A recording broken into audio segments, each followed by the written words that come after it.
Mega Man 3, perhaps the greatest of the Mega Man series, so I thought I'd share a little bit of playthrough of one of the all-time greatest games from Capcom for the NES. So let's get started. So each of the villains in the game has their own personality, their own type, and the board is usually themed after them. So you can see around there's a lot of flashy colors, lots of really cool art. So we have Shadow Man, we have the attractive Magnet Man, we have Gemini Man, turned American Gladiator, we have someone who puts a new spin on things, we have Gordon Shumway, Alf Man, we have Hard Man, easy to beat, we have Needle Man, always has a point, we have Snake Man, hysterical, and we have Spark Man.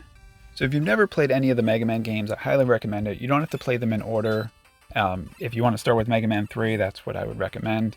And you run through the boards, it's a 2D platformer, and there's just all sorts of fun robots that are usually themed after whatever main villain character. So this is Top Man's board, so a lot of the characters that you're going to be seeing are top themed. They'll be throwing tops, they'll be spinning, there'll be Ninja Turtles, stuff like that. There's just a lot of nostalgia that's jam-packed into these games if you play them now. And just absolutely love them. They're really fantastic. So you can see those tops spinning around because, as I mentioned before, we're on Top Man's board. And after you beat each of the characters, you get a special weapon that will help you through the game to, either do something special, get to an area that you couldn't get before, or beat some of the villains. So we're running through. There's Brett the Hitman Hart, the bot there is, the bot there was, and the bot there ever will be. So as I mentioned before, this game was made in the 90s, so there's just a lot of constant reminder of all of the things you really love about all 90s pop culture. And since it's a Nintendo game from the 90s, there's going to be a lot of moments that are just incredibly frustrating, like this giant cat that shoots fleas that just are too small for your gun to hit, and they're just going to keep jumping into you, and there's really nothing you can do about it, but just hope that you randomly hit all three of them before more of them come out. Ah, nostalgia. Hey, we got him! Ah, the Proto Man whistle. Another great thing about this game is all these sound effects and the music are just top-notch, probably one of the greatest video game soundtracks of its time. Another great thing about this game is the storyline. So we are about to take on Alf Man. So he's a robot built by Dr. Wily, but Alf thought it was Dr. Willy, and he really just wanted to protect his friend at all costs for taking him in after he crash landed on the planet Earth from his planet Melmac. So really great history in there, and then he just loves magnets, so that's why you can see he's an attractive force that really brings pretty much the world or anyone around him closer together, as long as it's not cats. So we saw earlier that there was a cat on the last board.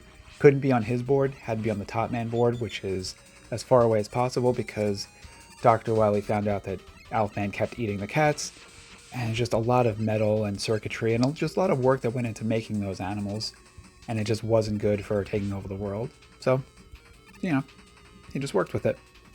And when you are forced to defeat Alf Man, it is reminiscent and heart-wrenching as the Alf finale, but luckily after that you are rewarded with a special weapon for Mega Man to use, and it is Alf Missile, so at least there's that piece, which we never quite got that closure with the finale of the show, so I'm happy that Capcom at least gave us that. So I want to officially go on the record and say, thank you, Capcom. I like to give the analogy when people are learning to ride a bike and just say it's kind of like playing Mega Man 3. Once you've done it once, you can always do it again. So a lot of this is really just muscle memory, so I can pretty much go through the game after not playing it for decades and just do all of the jump shoots and all the combinations that I've just done so much.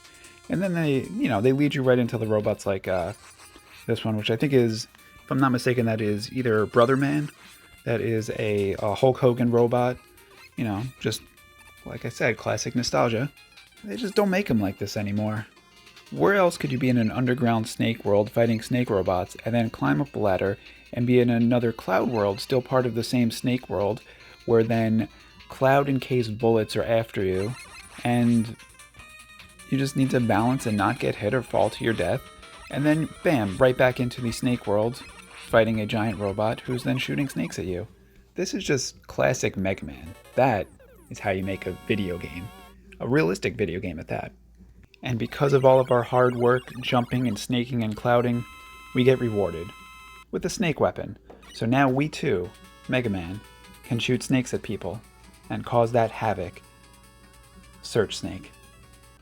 And then giving the cat and the fleas a run for his money as the most annoying robot in the game, we have these bees that just keep flying around you and are just so hard to hit. Hey, there's Brother Man again. What are you gonna do, brother, when this hulking robot throws a wrecking ball at you? Probably just patiently wait on a ledge and, hop and shoot bullets at him. Just a classic Mega Man approach. A lot of the game is just timing and patience, but still a lot of fun.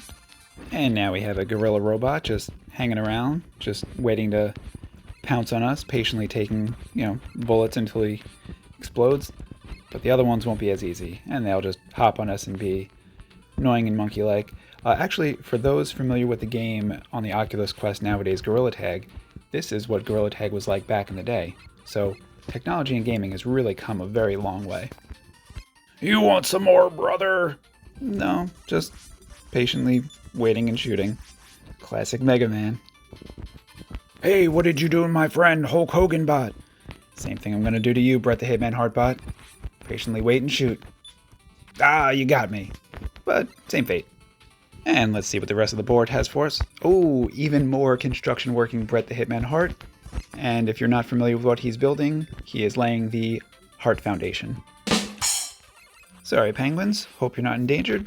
And even though this is a side scroller and there is really only one direction, what the game does is they do leave little clues along the way, like the Mandalorian helmets, to let you know this is the way. Oh boy, shouldn't have shot that little penguin. Now Daddy Penguin is very upset with me, and he's firing little tiny penguins at me as projectiles, which kind of defeats the whole purpose of being mad at me for destroying other penguin, as he's now making multiple sacrifices on their behalf. Hey, brother, what did you do to my penguin buddies? I will not stand by while you just destroy them willy-nilly. Not on Oakster's watch. Bret Hart does not take too kindly on people who shoot innocent penguins. Actually, I never even realized that this is probably why those wrestlers were part of the World Wildlife Federation back in the day. They all seem to be very pro-penguin. And this is another one of those jumping sections where it really is just muscle memory, and you have the timing right, and you can get through it very easily, but for the first time, very challenging to get the timing just right. And now Sparkman, we will spark a debate. He does not want to be dead, and I think he should be exploded. And just like that, I won the debate. Now the rest of the game, you're going to go through very similar boards. There's going to be animal robots, there's going to be Hulk Hogan's, and then you'll get to the end of the board and you'll fight the main boss, and you'll use some special tricks and jumping and whatnot to defeat him, and it's just so much fun. It's a very low pressure game, and what's not to love about Mega Man 3? And what we have here is the final boss. We're going to be fighting Dr. Wily in 2 phases. And what I really like about this is you actually have to use the weapons that you got throughout the game to defeat him. So we just saw that the magnet missile does not work. So what we need to do is we need to figure out what weapons actually can hit him, because he's metallic, so things just bounce right off of him. So right now we have to use the rush coil, we have to jump up there, and now we're going to use Hardman's Hard Fist, and you can see the amount of damage it does to him is pretty substantial, so just a few quick punches to the face, and we can get his health down, and now he comes back in his second form, which is the Dr. Wily, and everyone knows Dr. Wily's weakness is a top spin.